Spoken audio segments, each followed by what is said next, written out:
Pelenga, Kiñe, Chaliwen, Amelei, Pupeñi, Pulamien, Kupa, Chaliwin, Tacomemen, Azkin Tulepalu, Comemon Tapequelu, Tatufachi Zungu, Tufachi Página Meu, Kimel Feguanchuman, que Piñelo.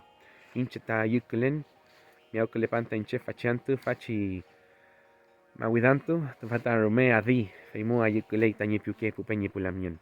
Felei, en los videos anteriores, espero que lo estén viendo en orden, Felei, Pupeñi, Pulamien, estábamos aprendiendo a conjugar ya ocupando partículas. Aprendimos la partícula que es el presente simple o habitual. Y hoy día vamos a aprender la partícula le o cle.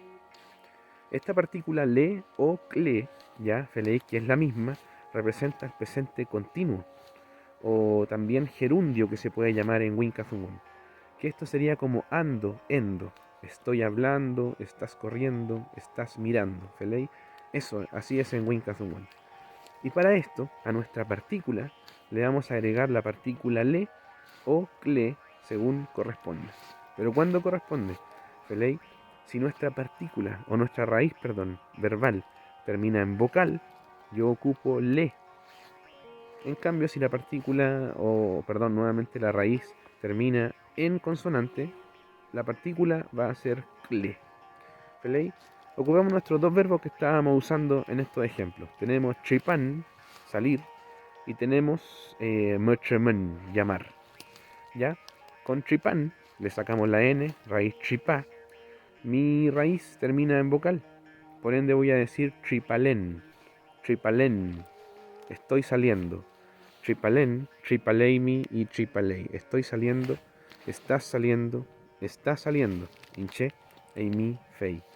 Tripalen, tripaleimi, tripalei. Pero con mchumen, nuestra raíz termina en consonante. Mchumen queda en mchum.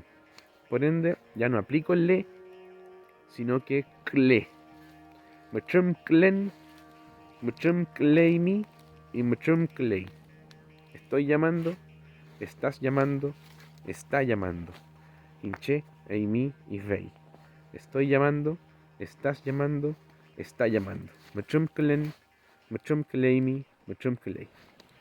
Feimeten compuche, pewain, canengo más. Nos vemos en otro video compuche.